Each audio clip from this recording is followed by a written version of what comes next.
Assalamu alaikum. Vihdoin saatiin Jyväskylään uusi moskeija. Se aukesi lokakuussa 2024. Naiset menee oikeanpuolisesta ovesta, miehet tästä. Miesten puolelta löytyy monta vudupaikkaa ja vessaa. Miesten rukousalue on tässä. Imami seisoo edessä ja rukoussuunta on suoraan tuonne eteenpäin. Meidän kirjastosta löytyy paljon Koraneja ja islamilaista kirjallisuutta monilla eri kielillä. Naisten alueella on kunnon keittiö,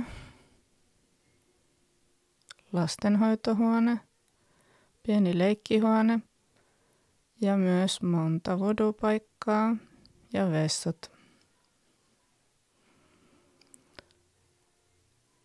Perjantaisin naiset rukoilee tässä sermin takana, koska miehiä on niin paljon ja miehet rukoilee perjantaisin tässä edessä. He tulee sieltä etuosassa olevasta ovesta, mutta lauantaisin naisilla tai muina päivinä naisilla on koko tämä puoli käytössä.